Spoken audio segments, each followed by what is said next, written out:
I got the cash in the bag, stadium packed. Born a rock star in this life, gon' live it up on the attack. Baby, I'm bad. I just wanna get caught up in this life. I'm crazy, I'm mad. Doing no cap. Only got one, so you better go live it up. Cash in the bag, stadium packed. Baby, I'm bad. Yeah. Baby, I'm bad. I just wanna stay bad, stay mad. Chip on my shoulder cause they treat me like an outcast.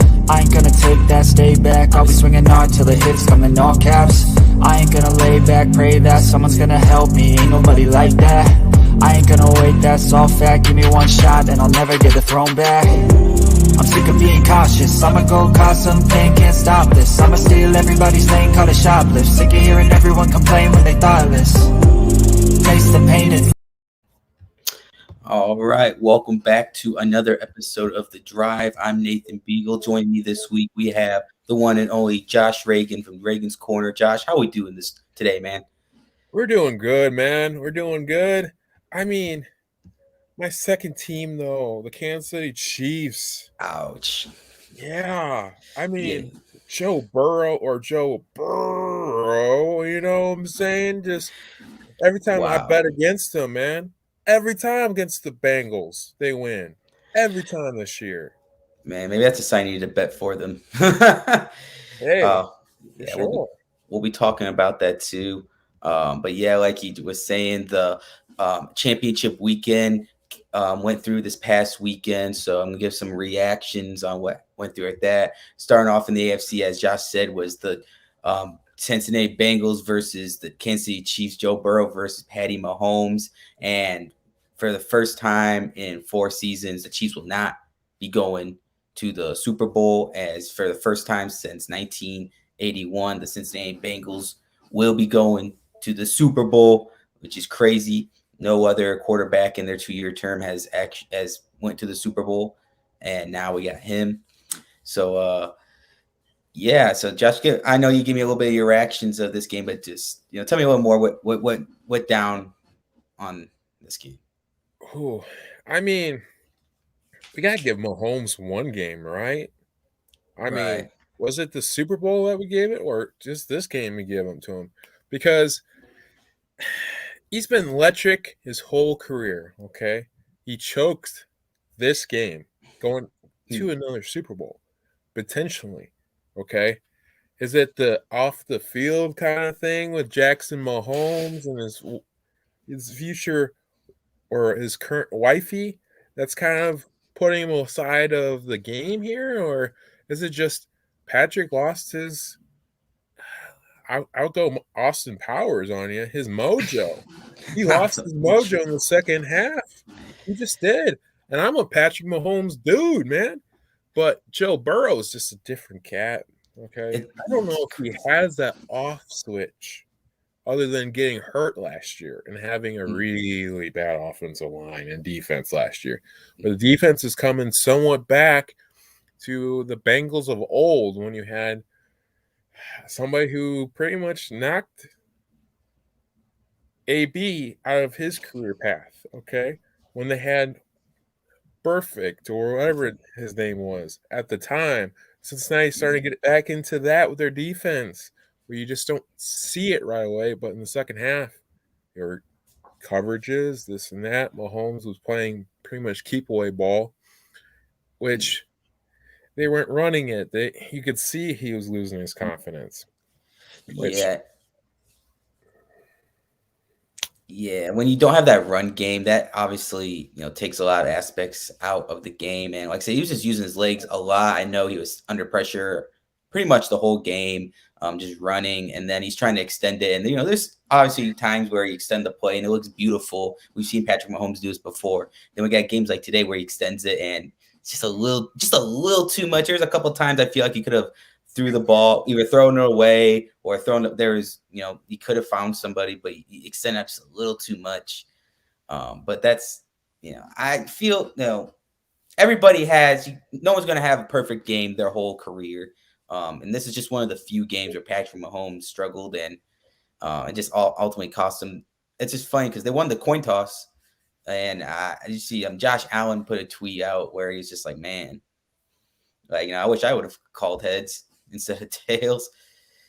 It's just crazy how that came down all to a coin toss. But unlike the previous round before, both quarterbacks were able to go out and perform. So there's that. And then we're going to move over to the NFC side where the 49ers went into SoFi Stadium to play the Los Angeles Rams, the first team in NFL history to have the home team and the same the team, the other team being the home team playing in their home stadium, excuse me, playing there. We saw a pretty contested game the whole all the way through. 49ers were up 10 with about 10 minutes left, and they were unable to pull through. Jimmy Garoppolo last two drives, he went 1 for 6 for -3 yards and the game season interception. That's hard for especially with 49ers fans having that lead the whole time. Now Kyle Shanahan is responsible for being the coach of the team that blew the biggest lead in Super Bowl history with Tom Brady in the 28-3 comeback. And then they have the Super Bowl with the one that Patty Mahomes won, where they had the 10-point lead in the fourth quarter and they blew it with a wide open Richard Sherman down the seam. And then we got this game. So, Josh, I want to ask you, do you think that the 49ers should find a new coach because they just, they find this guy that blows leads? You think they should be one of those many teams out there in the coach hunt? No, I don't. I think Shanahan is a good enough coach to get him over the hump, but at the same time, you got to look at personnel, okay? You got to look at what's doing it for you, okay? Matt Ryan, as good as Matt Ryan's been, Matty Ice, MVP award, he's never won the big game, okay? He's been at the Super Bowl, but he's never won it, okay? So it's like a Stafford kind of thing where with Ice, Matty Ice before. And then you got Jimmy G, okay? Jimmy G is a better Rex Grossman, okay? You saying that to a Bears fan? I know, but I'm saying he's a better version of Rex Grossman, okay? Where he's going to give you a nice little here and there, but it's never consistent, okay? And he's basically a game manager to me, okay? You can come clutch a few times here and there, but if he's not in the right system, he's a Nick Foles kind of player, okay? He's good as a backup. He's great as a backup. But as your starter, if you want to have Super Bowl aspirations, he's not a Rodgers. He's not a Wilson. He's not one of those marquee guys, Jimmy G, okay? And then you have Kittle. You have Debo. You have all these other avenues. If I am San Francisco, I'm trading Lance and Jimmy G. So you're going with Jimmy G over the Lance? I'm trading both of them and trying to get Aaron Rodgers in the building. Okay, yes, that would be a good thing right there, considering the season that the Packers had with Aaron Rodgers. You might want out. That's not a bad fit. Not a bad fit. And because Lance, he showed promise too, but I mean, I want Aaron Rodgers in that building. If I am them, even though we beat Aaron Rodgers in the playoffs multiple times, I want Aaron Rodgers to finish his career where it began in San Francisco, where he started in Cal and all this great stuff. I want Aaron Rodgers if I'm a 49er fan because I'm tired. Great. Oh, sorry, I didn't mean to cut you off right there. It's all good. I'm tired. If I'm a 49ers fan, I'm tired of just suffering through these quarterbacks since Steve Young retired. You had Alex Smith for a while. You had Kaepernick for a while. Well, false hope here. But yeah, I mean, they had Nick Mullins. Nick Mullins. Carousel of quarterbacks. It's eventually, you're bound to come across that good one. But I think Aaron Rodgers would be a perfect fit in there. Strong defense. That's one of the big keys that that the Packers kind of been lacking over the years. So having a strong defense to back up a great quarterback who doesn't hardly ever turns the ball over, that's a great fit for him. So that takes us to the showdown, the game of the year, the game that everybody in the NFL has been waiting for, the Super Bowl, Super Bowl 57. Yeah, 57. Vert, we have the Rams versus the Bengals. Now is the time of truth. We're gonna give our Super Bowl predictions. Josh, you're up first, man. Who you got? Like I said before, it's hard going against the Bengals because every time I go against the Bengals, Joe Burrow proves me wrong. Okay. But I'm going against the Bengals. Okay. You know why I'm going against the Bengals? Wow. 2 names. Von Miller. Okay. And that Batman Aaron Donald. Okay. Okay. Tough. If Kansas City with Jones and whoever can get at you, okay, and Burrow has to run for about 100 yards for you guys to win. And the Rams are better at containing the running game. I just don't see it.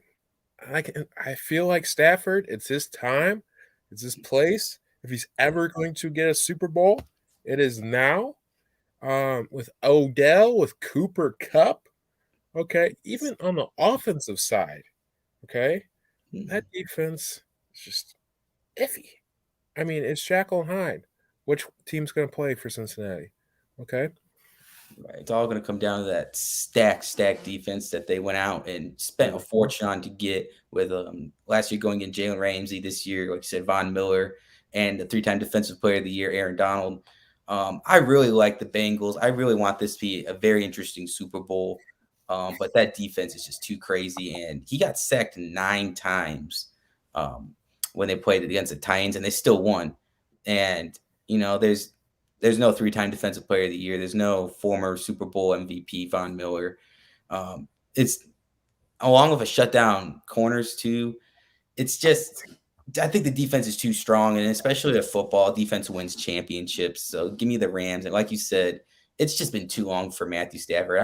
I'm just happy for as a Bears fan. I'm just happy to see that man succeed because 12 years in Detroit can take a man's soul, and I'm just happy that he's loving it in LA, and it's just great. I saw a funny meme where because Eminem's gonna be performing in a halftime show, and we have Matthew Stafford, and it says, "Man, it's the closest Detroit's been to the Super Bowl ever," and I just kind of find that funny. That's the honest given truth, though. I mean, they had one of the greatest talents, okay, and they messed it up twice. Megatron and Mr. Sanders, okay? How do you go and do that twice, Detroit? How do you mess up Barry Sanders, where he just said, hey, I'm done before the age of 30? And they both like left us similarly too. Like they both had a lot left in the tank to give. Sanders easily could have had that rushing record and set Emmitt Smith, but when you have very poor management, it's kind of like people go to work when your managers suck, you want to leave, and he kind of did the same thing. I mean, he wrote it out a while, got that bag and bread, but he failed very much to surround him with talent and just did. I wish he would have gone to a different team and would have broke those records, but we'll never know, unfortunately. Yes, and this just came in this past yesterday. Tom Brady's officially retired after 22 seasons. Can you believe this day's come? I never thought this day would come. I thought I was gonna grow old and die before this day came, and it's happened. Like I don't know. I'm still kind of like I'm not a Brady fan, not a Patriots fan whatsoever. Respect for him though, and just congratulations. He's going to be in the Hall 4 years or whatever the term is before he gets there. Yeah, any Tom Brady stuff you want to talk about? I know you got that Colts hat on, so I know you got something to say about Tom Brady.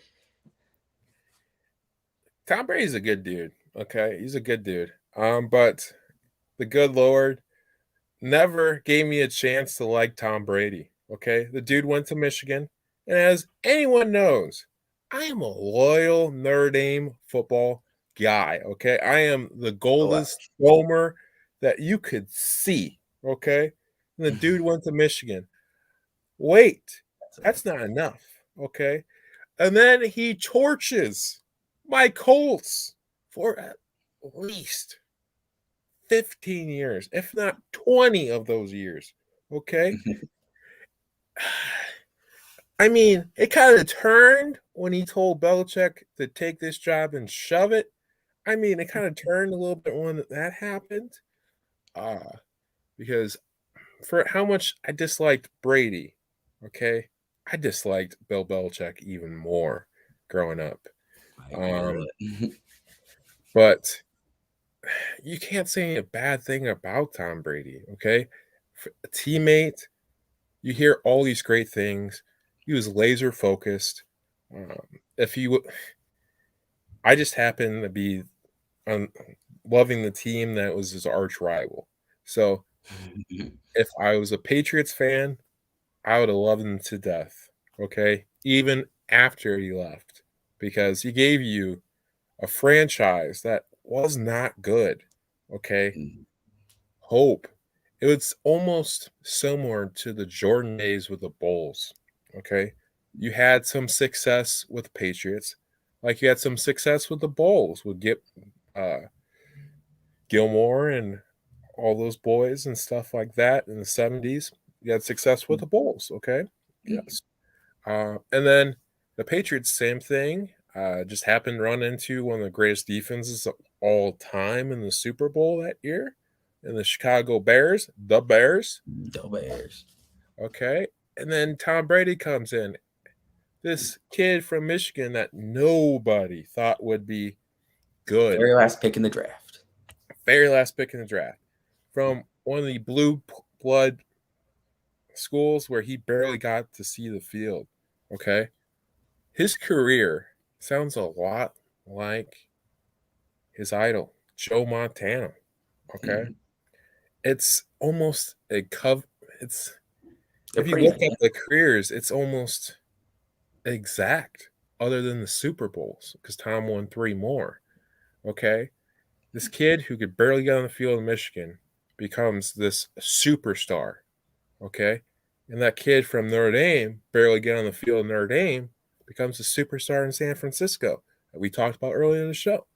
So for a kid in California who dreamed about the 49ers, this, Montana's days, Brady really, he did live a career like his idol to the T, honestly.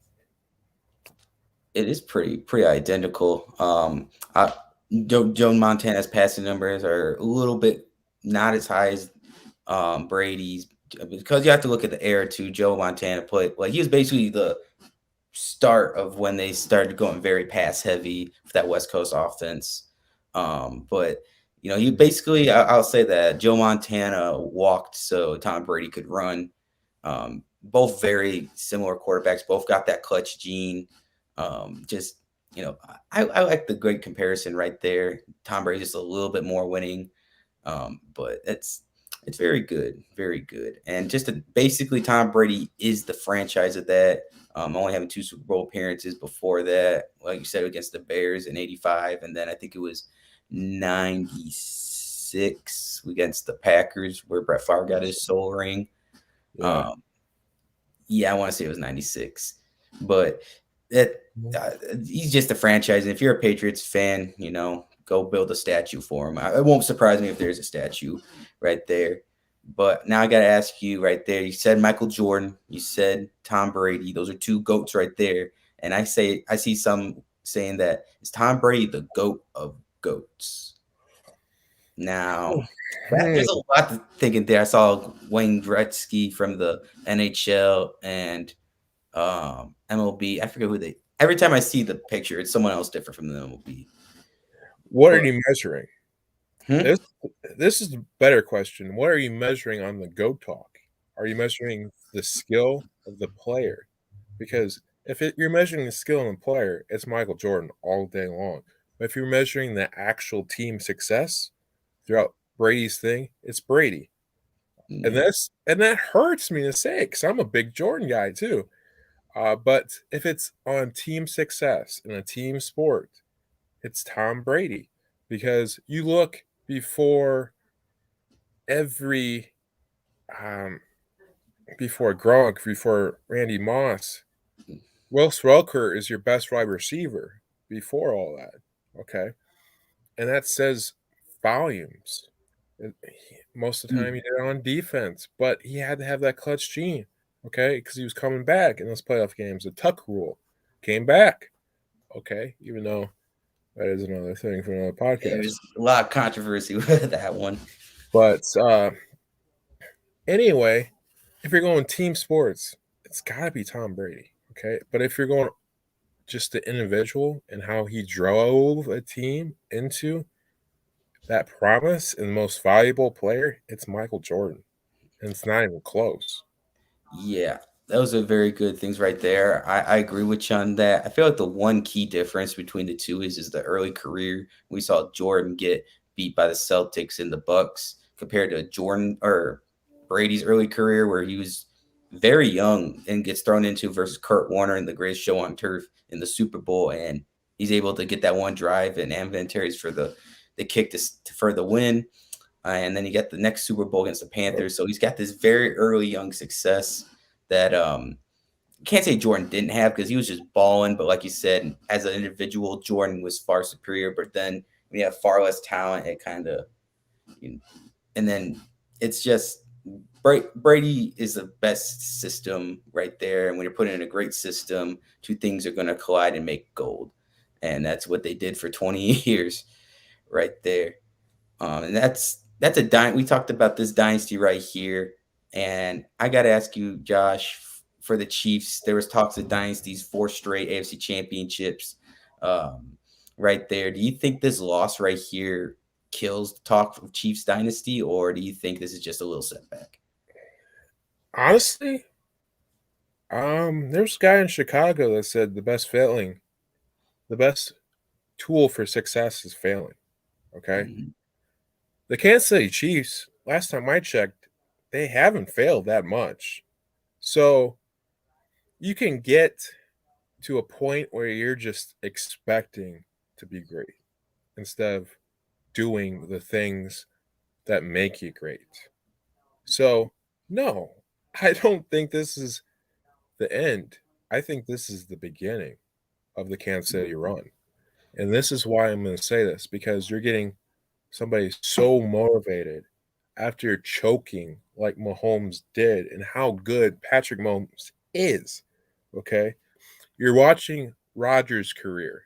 Okay. You're watching how that's kind of get folding. You're watching Russell Wilson's career and how that's folding. And you're getting close to that point. Okay. Mhm. Because Rodgers won one very early in his career. Russell Wilson won one really early in his career. Okay. The only thing Rodgers doesn't have is a second Super Bowl going. Okay. And Brett Favre is one of those candidates too. Early in his career, he won a Super Bowl. So Yep. if you're Patrick Mahomes and you're looking at all this avenue, okay, yes, you're a great quarterback. But will you be remembered as one of the greatest if you don't go to the path that you were initially on? And I feel Mhm. like that's going to motivate him very much. Jordan didn't win till he was about 30 and he won six. If he didn't take that off, he might have won eight straight, maybe 10 straight. Okay. Yeah. Or Jelly Krause would have got rid of him sooner.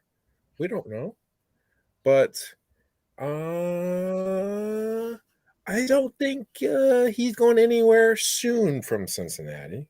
I mean, Kansas Hope not. City. Okay. I know he signed that very fat $500 million 10-year deal. So if you're a Chiefs fan, I hope Mahomes ain't going nowhere. I hope not because he ain't going anywhere. Kelsey ain't going anywhere. Hill's not going anywhere because he took less money from the early parts of that contract so he can make bank on the late parts. And it's still early. Oh, we lost you there for a second. You froze. I froze. Okay. All What right. they need to do is get repairs on that defense. Okay. Mhm.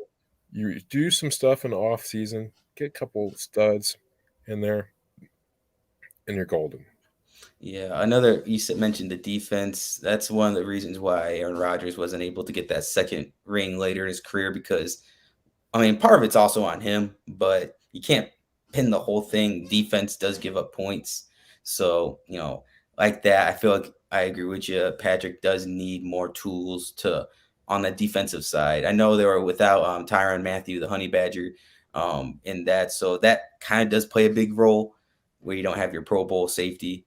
But I feel like this next season come up is going to be very crucial for the Chiefs because we saw last year they lost in the Super Bowl, so they took a step back. I feel like that was their wake up call. Like, all right, we're not the top dogs no more. We got to grind. And they started off kind of sluggish, and they snapped right back into we saw normal Chiefs play. And then now they lose this AFC. They don't even make it back to the Super Bowl, so they take another step down.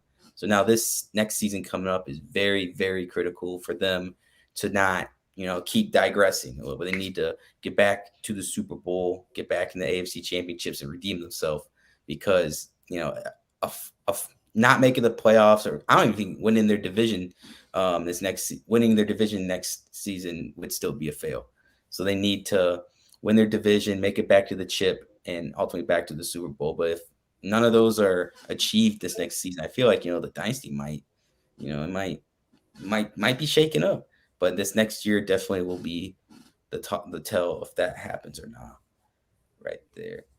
So with that being said, we're done with the NFL portion of this thing, and we're gonna move over to the hardwood, the NBA right now. We're gonna start by some updates on the season that have been going on since last time we spoke.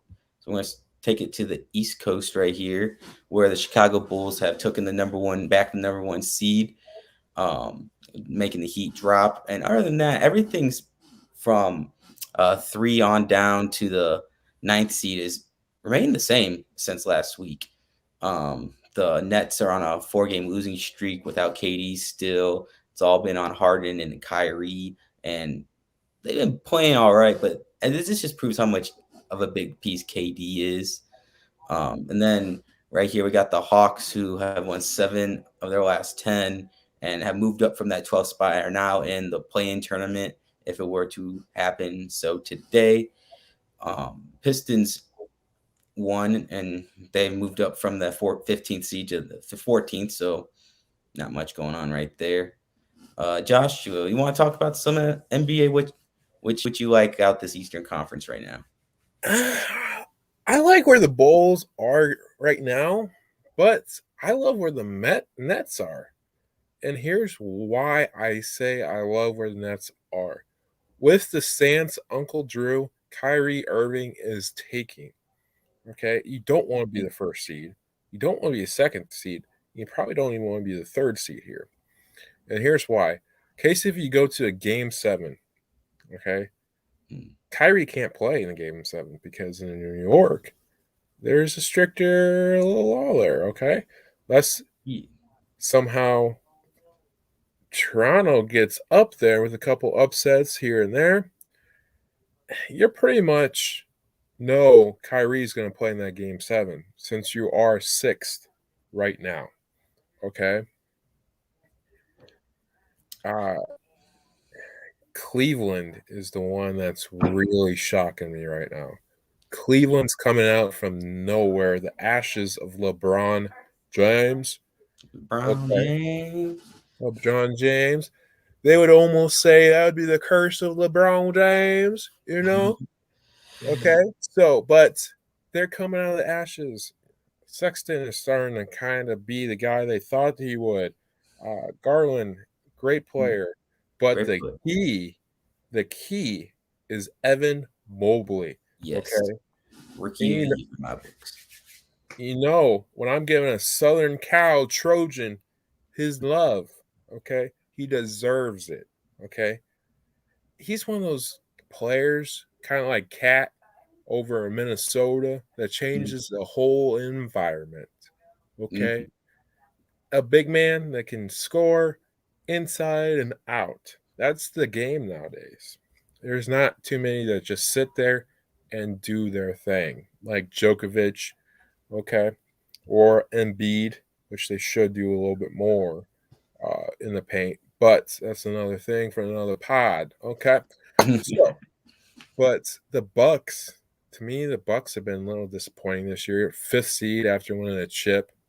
The Hornets are starting to come up with probably the best ball brother, even though Alonzo has been electric in Chicago. Okay. But LaMelo, for all the stuff going overseas, going this, by far, he's the best ball brother to me, by far, so far. And he's showing it. Him and Bridges, great combination. Oh, Um, yeah. There's not been many things that MJ's done right as an owner, but drafting LaMelo Ball and getting Bridges were probably the two biggest points right there.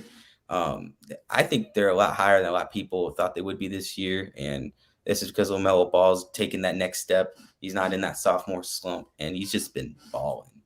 Another thing that really stands out to me right here is the 76ers winning 8 of their last 10, and they're chilling at the third seed, all without Ben Simmons. There's been talks about him trading. I saw an article earlier today where he's already been fined $19 million, and he can be fined up to $12 million more if he still doesn't do anything or doesn't get traded. And the funny thing about this, he still shows up to like film and shoot arounds. He still shows up to avoid like larger fines, but he's not playing. So I just can't imagine how awkward it must be in that like arena. Be like, what's up, Ben? All right, he's about to go home and probably play some Fortnite or whatnot. We'll catch y'all at practice tomorrow. um, it's just crazy. The trade deadline is coming up. The All-Star break is in about 2 weeks, and then the trade deadline's like usually right after that. And I can't tell how many trades I've seen that people try to trade for Ben Simmons and they just keep getting rejected and rejected and rejected. Josh, do you think anybody's going to get Ben Simmons, or do you think it's just going to have to come to Philadelphia, like in the scissors and cutting him? You know what? We really need to get this graphic off so you can see my face talking about Ben Simmons. All Okay, right, so Ben Simmons. Let's see here.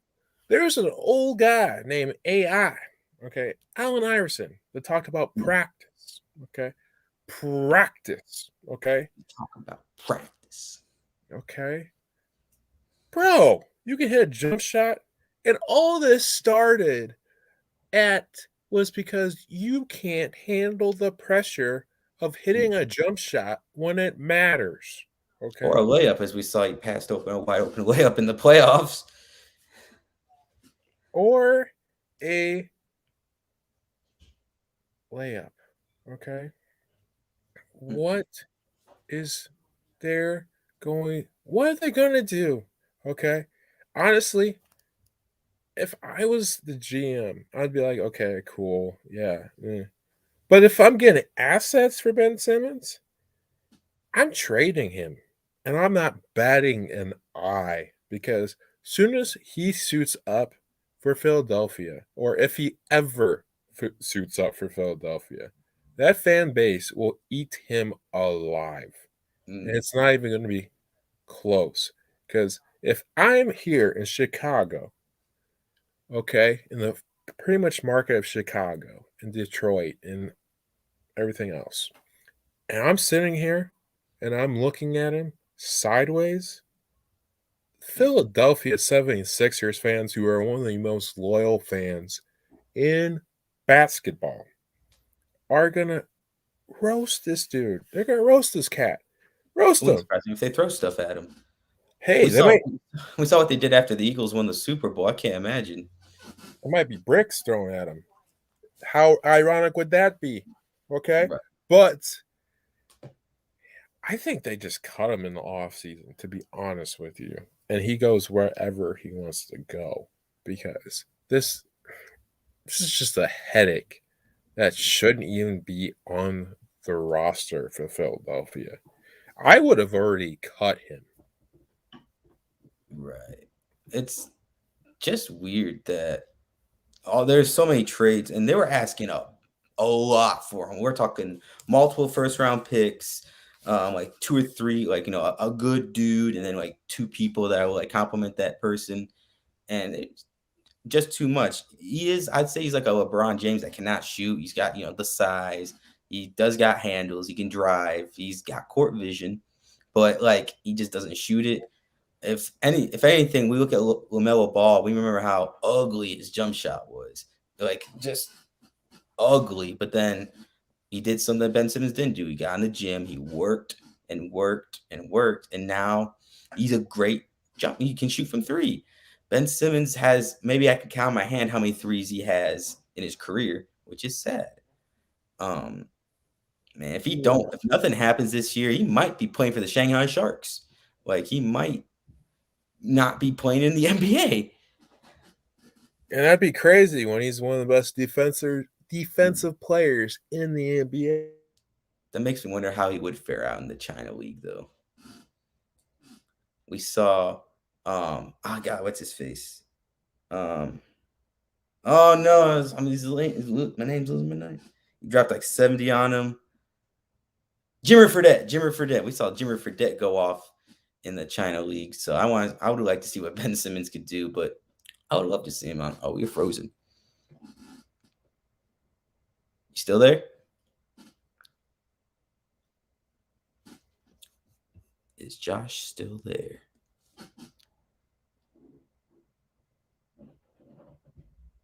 Okay, I think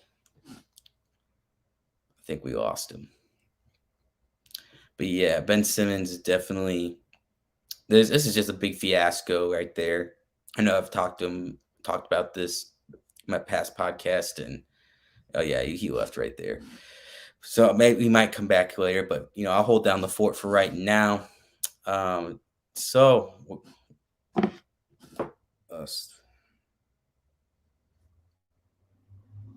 but oh, there we go. Back. I'm back. All right, you were kind of mid tangent when we lost you, so keep it going, my man. He's one of the best defensive players in basketball, and he could be overseas next year very easily. Because what's his principle here? Because he's scared of the Philadelphia 76ers fans? Because at least Kyrie, kind of what his stance is. So you can respect it a little bit more.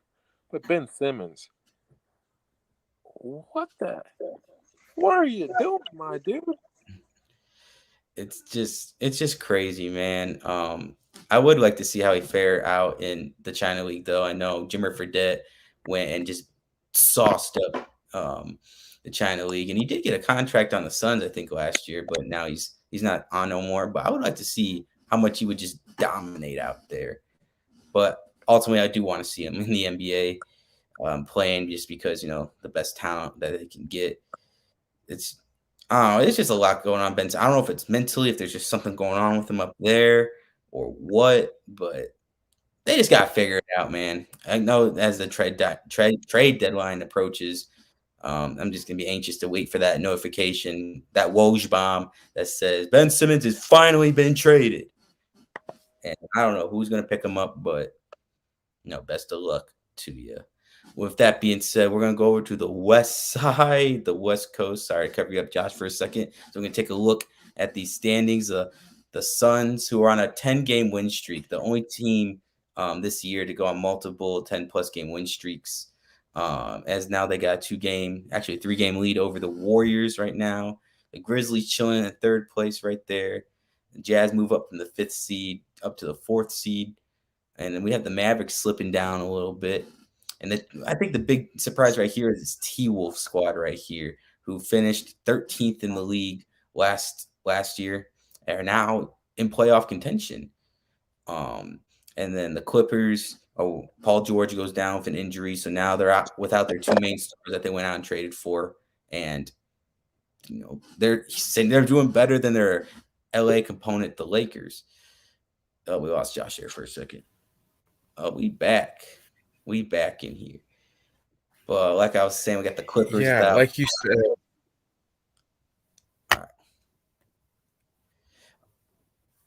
You good? We good? Yeah, I'm good. All Yeah, I'm right. good. But yeah, and Joshua, take a look at the stands. What pops out to you right here? Let me take out the. Pops out to me is the Lakers climb back up, but at the same time, when you have AD, LeBron James, Russell Westbrook, you shouldn't be Westbrook. ever going into the playoff situation where you're basically lucky if you get a playoff in game. Okay. But to me, it seems like Chris Paul made the right decision to stay in Phoenix. Okay. 40-9 with those brothers, Devin Booker, and this. But the Warriors are back. Okay. The first time Like in San Thompson. Francisco, they are one hell of a team. Okay. Oakland, they were great. But San Francisco, since Clay's injury, they've been some par. Okay. They've been probably a Larry Davis, Cubier enthusiasm kind of thing. Okay. Everyone loves the show, but it's not as good as Seinfeld. Okay. Where they're going back to the Seinfeld kind of stuff, where Curry, Thompson's starting to get healthy, Draymond doing his thing, Wiseman coming back. Okay, it's going to be a dangerous club. I think it's a two-man race.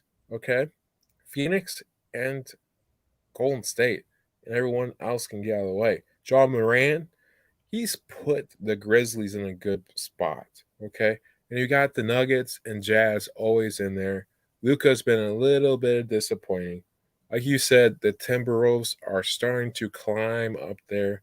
Paul and Kawhi, again, disappointing. The LA teams just disappointing this year. And then you got Lillard in Portland. It seems like they're always competing for the last spot. Yeah, To me, and Dame's been hurt this year, so it just kind of surprised me that they're even this where they are without him. okay, for sure. But I mean, it's just I don't know, dude. And then Spurs starting to kind of creep up there a little bit, even though, ugh, 19 but and 32.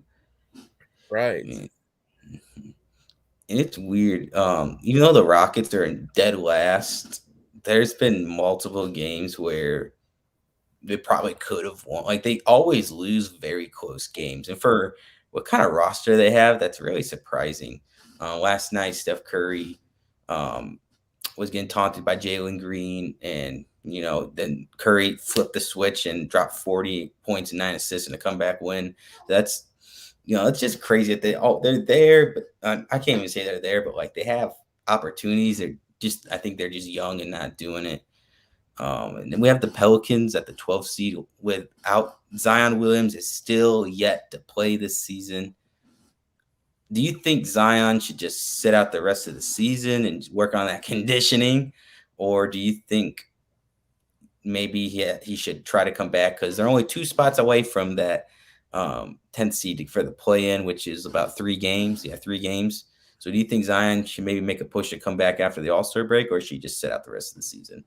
I think you should sit out the rest of the season, lose about 50 pounds, even though that was one of the big things for him coming out of Duke. He was so big, so fast, so explosive. But as somebody who's had knee injuries and foot injuries and stuff like that, in my short basketball career at South Central and this and that, dude, you too, Nathan. Um, you just got to better balance yourself. You got to give yourself a chance. Maybe slim up a little bit, eat a better diet, maybe a little bit more, so you have a chance to have a further career. You have all the skills in the world to be great. Now go do it. You have a good jump shot. You have great driving skills. You have a great vision for other players. No, just thin out. And I mean, you may not be a Pelican too much longer anyway, but Mm, because of free agency and everything else, and all the contracts and everything like that. But just gotta thin out, man. Just gotta thin it yeah. a little bit, and then you got it. Yeah, and all that weight is not good for someone with bad joints and lower body injuries because you're holding up all that weight and all that jumping and landing is very bad. So, like, if you don't do that, his career is going to cut very, very short. And as someone, basketball fans, you don't want to see that. It's injury is just one of the very unfortunates of this game, but it's like I said, it sucks, but you got to fight through adversity right there. So um, those are the standings for this week. We'll let y'all know how these change over the coming week. But yesterday, the NBA All Star Dunk Contest announced their slam dunk participants, and they are we pulled up Cole Anthony from the Orlando Magic, Jalen Green from the Houston Rockets, Juan Toscano Anderson from the Warriors, and Obi Toppin from the Knicks. This is a nice little set right here. All very young people. Um, there's not really any vets. I'm not gonna lie, I haven't heard of this Juan Anderson guy. So, I don't know what his hops look like. I don't watch a whole lot of Warrior basketball. But I know Cole Anthony does got that dunk package. He is tough, having a much better season this year. Josh, who are you rooting for, and who do you want to win this dunk contest? I think I'm gonna pick like all the names are okay. Uh, OB is probably the person I'm rooting for because with that COVID year, the Rudy Gobert, he got screwed big time with Dayton. So I'm probably rooting for him. But my pick is probably Jalen Green. The kid can jump out of the gym, do whatever dunk you think is going to do. And plus, the guard position usually wins just because they're shorter guys and it just looks a little bit better. Or OB Toppin, he's a great dunker, but it's since he's a big man, it doesn't look as appealing as it would be for a Green or the other cat in the field. I mean, nothing against him, but I'm going Jalen Green because he just jumped out of the gym. He's going to be the future of the Rockets very easily. You're gonna look back and he's gonna be like John Moran, where it's just all of a sudden the Rockets are up there next year. Yeah, how is John Morant not on this list? We saw him literally almost kill Kevin Love in a dunk, and almost kill, I think it was Valencia. Like, he has like three, like this close from being a dunk, and they could easily be like top 10 dunks of all time. How is John Morant not on this list? How is Anthony Edwards not on this list? That guy is like the next D Wade. He's got some very good posters on his highlight reels, and it's just tough. Who am I rooting for in this? I would like to see a finals matchup between Jalen Green and Obi Toppin. Mhm. Obi's man, I've seen him do some in between the leg dunks on tran and fast break. He's just a tough dunker. Um, I'm gonna go with Obi Toppin. I'm gonna be rooting for Obi on this one. Give New York a little something to root for right there. Throughout the week, the rest of the participants for the 3-point contest, Rising Stars Challenge, the Skills Challenge, all that stuff will be announced later this week. This is the first event they announced it. So next episode, we will break into that a little more.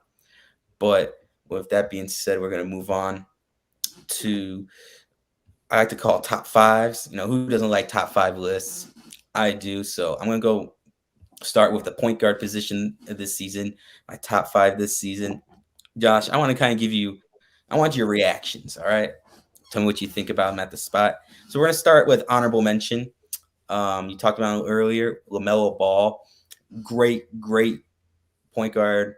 I don't think he's there at the top five yet, but I do think he is a top 10 point guard, just kind of on the outskirts of the top five, but not yet, not yet. Do you have LaMelo in your top five, or do you think he's still got more to prove? I have him there as default because I would have Kyrie Irving in my list, but the stance that he's taking takes away a little bit from him, to be honest with you, uh, because there's still home fans in Brooklyn that would love to see Kyrie, but since he's anti-mandate,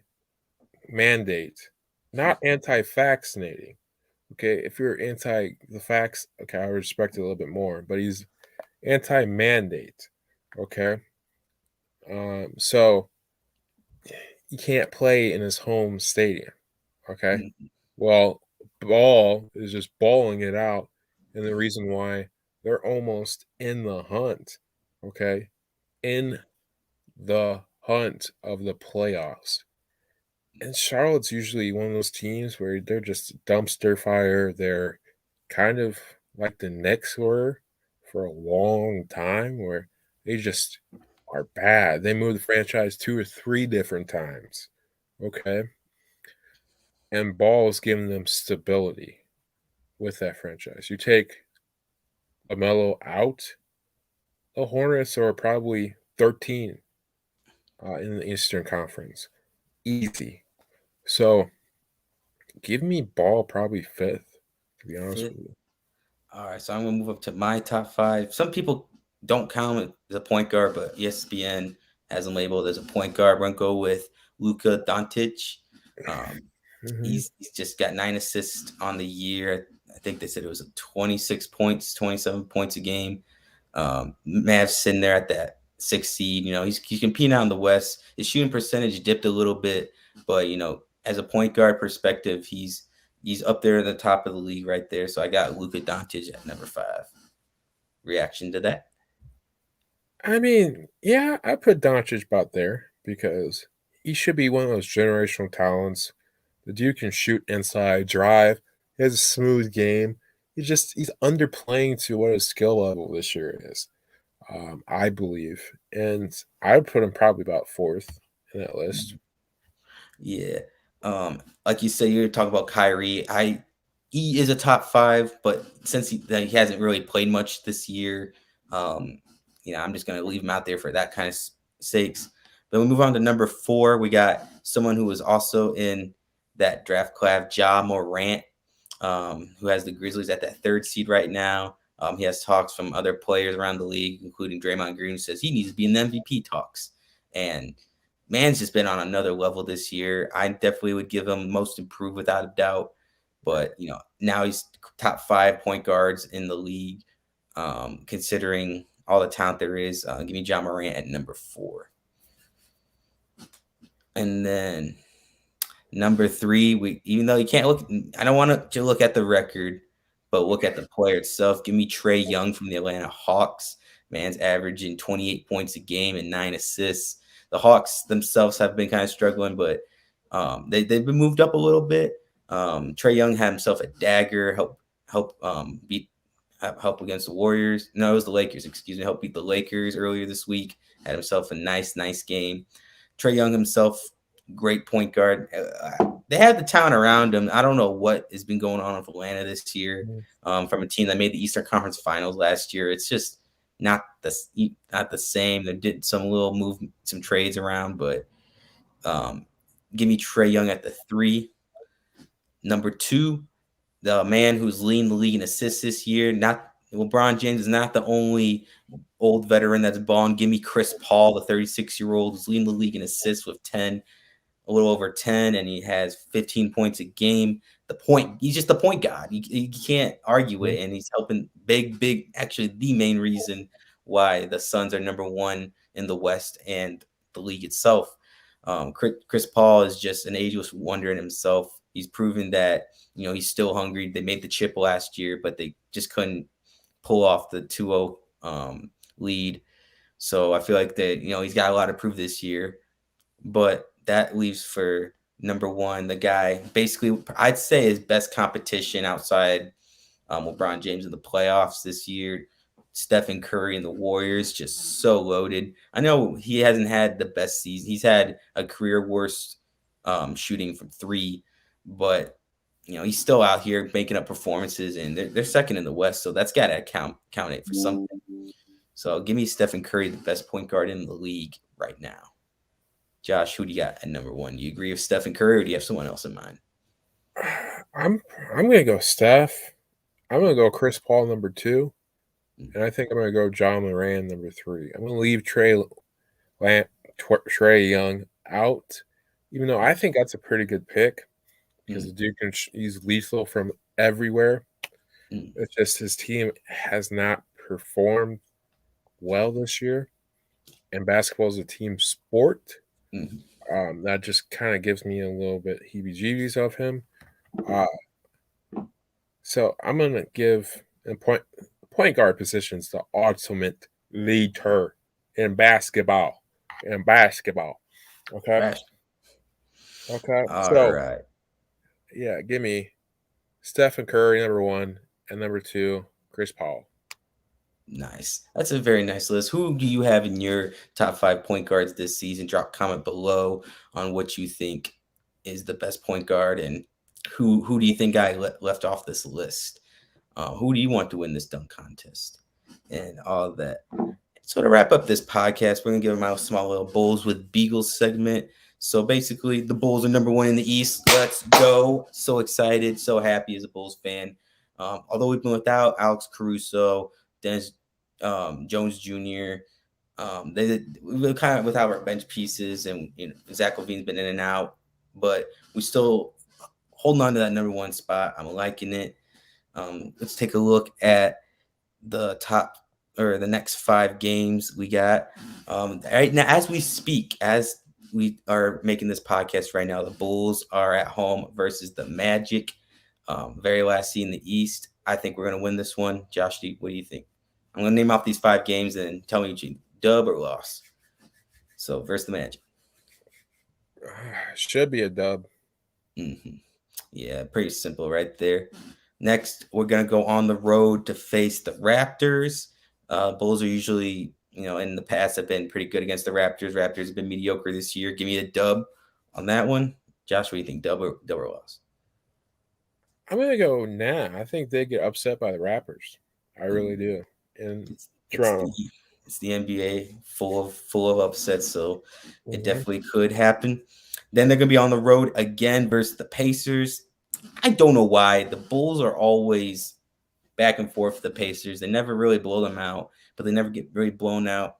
It is going to be in Indy. I feel like if they're going to be having a back-to-back on the road, it's going to be tough. So I think we might lose this Pacers one. Josh? I think dub. Dub? Yeah.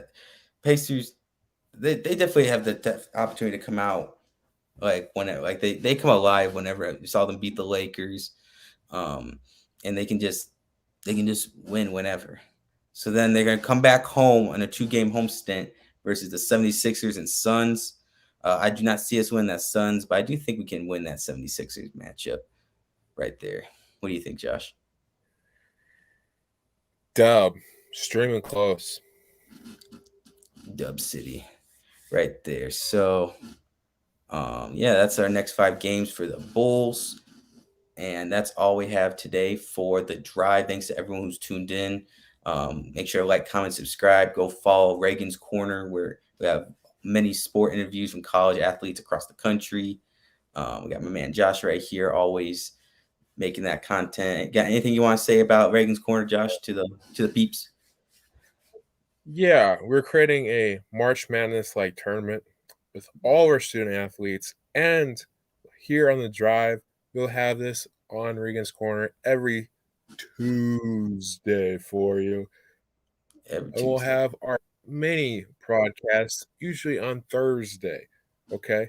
We'll also have our NASCAR podcast on Tuesday as well, around probably 2 or 3 o'clock. So go subscribe down below. We have horsing around, but here's the kicker: with all the snow that's happening, we probably will not be broadcasting the Morgan Township game for you guys in the region area who listen to the drive.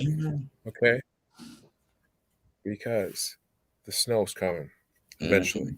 Okay. Yeah. If it doesn't, then we'll do the Morgan game. But if it doesn't, okay. Go What subscribe matters? and like our other podcasts. Yes. What matters is the safety. You know, you don't want to go out in the roads and weather. But yeah, go like and subscribe. Everybody stay warm these next couple of days. Stay safe with these roads. I know it's supposed to be icy. Just give yourself time. Drive like a normal person, because I know there's a lot of people that all of a sudden lose the ability of driving knowledge when they see snow, and it really amazes me. So be safe, be smart, and everyone have a good week. Catch you all next time.